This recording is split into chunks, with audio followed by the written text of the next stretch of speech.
You ever notice how the people who actually make it never look like they're waiting for permission? Not one of them. And you're sitting here still checking if it's your turn yet. Here's the thing nobody tells you, and it's gonna sting a little. Permission was never coming. There's no email, no tap on the shoulder, no panel of judges holding up a sign that says, "Now, go." That moment you keep circling back to in your head, the one where somebody finally confirms you're the real deal, it doesn't exist. It was never built into how this works. So today, I want to walk you through something simple, but not easy. 7 turns, really. 7 places where your thinking has to bend if you're going to stop waiting and start being.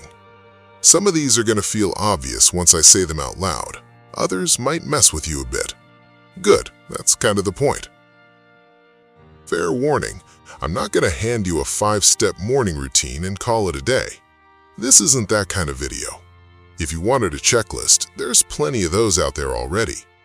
This is more about the wiring underneath all that stuff, the part that actually decides whether the checklist even works for you.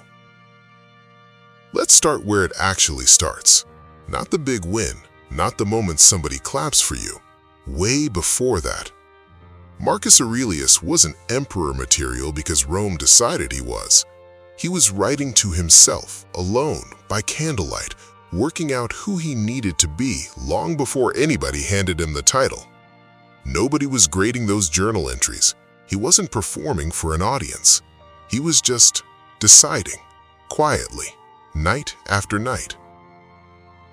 And that's the part people skip. They think identity gets handed to you after you've proven something. Backwards. It's the other way completely. You don't get proof, then decide who you are. You decide, and then the proof shows up, kinda dragging its feet, months later, sometimes years. I had a buddy who wanted to switch careers into carpentry of all things in his 40s. Everybody told him he was too old, missed his window. He didn't wait for a portfolio or a diploma to say, "You're a carpenter now." He started calling himself one. Bought the tools before he had the skill. Felt ridiculous for about a year. Doesn't feel ridiculous anymore. Funny thing is, when you ask people who actually got somewhere, when did you become a runner? When did you become a writer? When did you become whatever it is? They almost never point to some external validation. They point to some random Tuesday where they just started saying it about themselves way before anyone else agreed. So here's turn 1, plain as I can put it. Stop auditioning for the identity. Just take it. Tomorrow morning, before your phone lights up your face, decide who's running the show. That decision is free. Nobody can charge you for it, and nobody can stop you from making it either. Now here's where it gets uncomfortable, and I'd be lying if I didn't say it wasn't. The second you actually decide to be different, something inside you throws a fit. Doesn't matter how disciplined you are, your own brain starts arguing with you. Who do you think you are? You failed at this before. Remember that time? It drags up receipts you forgot you kept. Psychologists have a word for it, cognitive dissonance. But honestly, the word doesn't matter much when you're the one lying awake at 11 p.m. arguing with yourself about whether you're actually capable of the thing you said you'd become. Kobe used to talk about this weird thing where he'd basically negotiate with the part of himself that wanted to sleep in every single morning. Didn't mean the war went away, just meant he got better at winning it, over and over. 4 in the morning, gym lights still off when he got there. Epictetus said something that I think about more than almost anything else he wrote. You have power over your mind, not over what happens outside it. That's basically the whole ball game right there. You're never going to kill the doubt completely, not permanently, so stop trying to. The goal was never silence. The goal is just don't let the doubt drive the car. A small thing. When that voice shows up at 6 a.m. telling you to skip it just this once, that's not a sign you're weak. That's just Tuesday. Everybody who's ever built anything real had that exact same conversation with themselves, probably more times than they'd admit. I'll be straight with you, I still lose that argument some mornings. Anybody who tells you they beat it every single time is probably selling you something. The difference isn't a perfect record, it's that you lose less often than you used to, and you get back to it quicker when you do lose. Alright, turn 3. This is the one that actually separates people, more than talent does, more than luck does even.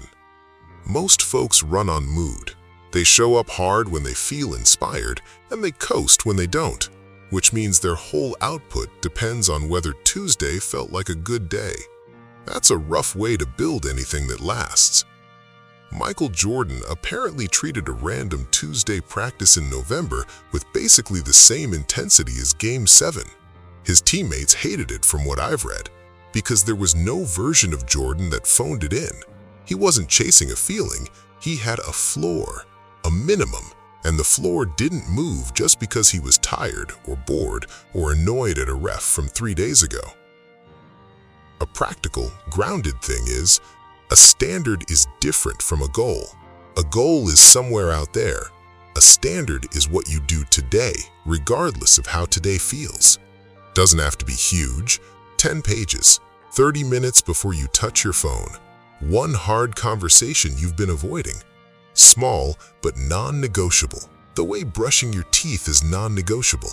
You don't debate it, you just do it. And here's a weird little side effect nobody warns you about. Once your standard's locked in, you stop complaining out loud so much. Not because life gets easier, because complaining kind of feels like betraying the version of yourself you're trying to build. Small thing, changes a lot. One more thing on this before I move on. Your standard has to be yours, not your coworkers, not some guy on the internet with a six-pack and a ring light. I've watched people burn out trying to copy somebody else's floor, running 5 miles because their neighbor does when their actual floor should have been a 15-minute walk. Doesn't matter how it compares to anybody else's. It just has to be something you can hold on your worst day, not just your best one. Now, Chapter 4 is the one that actually breaks people. Not the hard work part, the invisible part. There's a stretch, and if you're doing this right, you're going to hit it, where you're holding the standard, showing up early, doing the reps, and absolutely nothing is happening.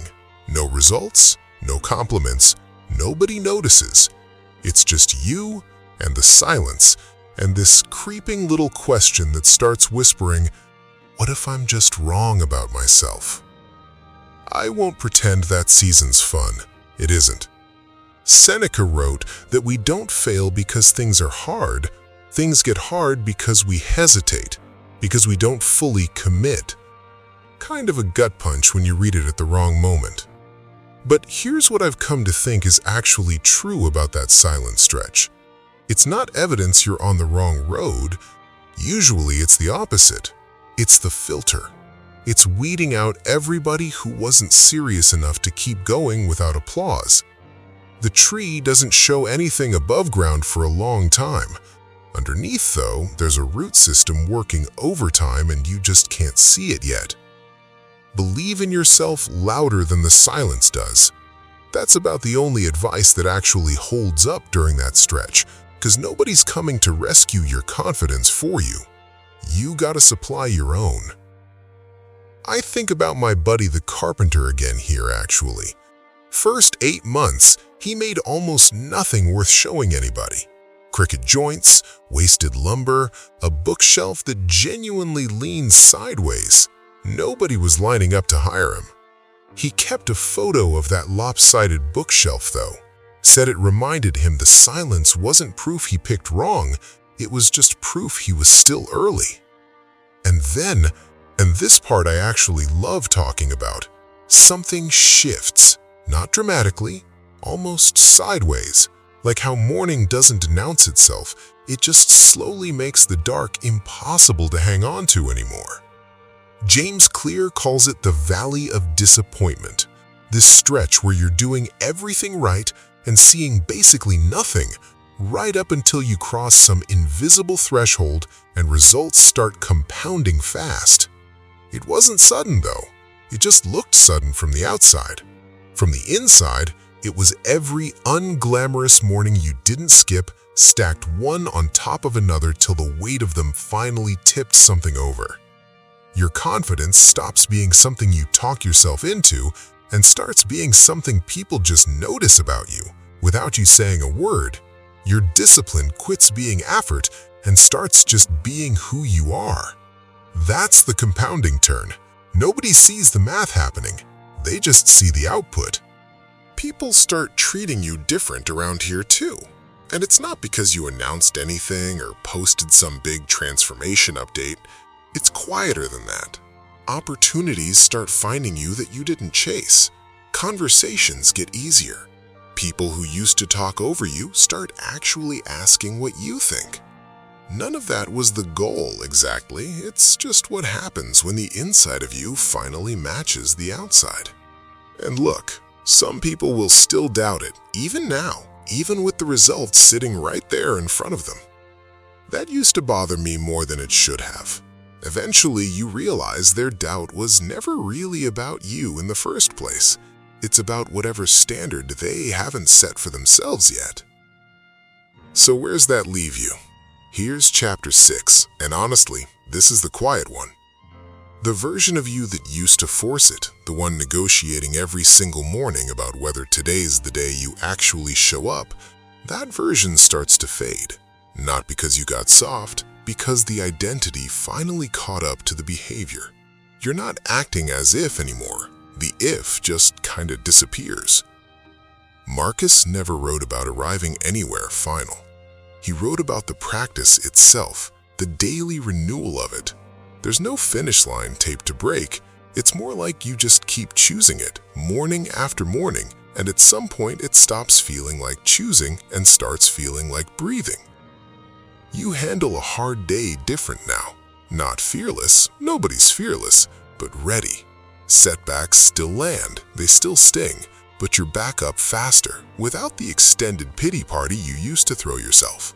That's not because you're bulletproof, it's because you finally know who's in the driver's seat. So here's the last piece, chapter 7, and then I'll let you go. You don't guard this new identity like it's some fragile thing you're scared of breaking. You live in it, loud, out in the open, and you let it get tested because it's going to get tested whether you invite it or not. The best version of yourself was never a fixed picture hanging on a wall somewhere. It's a decision you keep renewing over and over, basically forever. Tomorrow, before the noise starts, before your phone starts talking to you, make one decision the way your best self would make it. Just one. Small is fine. Then do it again the day after.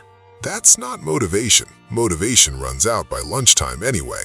That's a practice, and a practice held long enough quietly turns into an entire life. Act as if, not because you're pretending, because deep down you already are. You're just still catching up to the proof. However this lands for you today, whatever spot you're in right now, broke, tired, doubting the whole thing, none of that disqualifies you. It just means you're standing at the same starting line everybody stood at before you. The carpenter, Kobe, that emperor writing to himself by candlelight. Nobody skips this part. You just decide to start it earlier than most people do. If any part of this landed for you today, hit subscribe. It actually helps more than you'd think, and it keeps this kind of stuff showing up in your feed. This channel is called Mindset Archives, and if Stoic thinking applied to real, messy, everyday life is your thing, you're gonna want to stick around for what's coming next.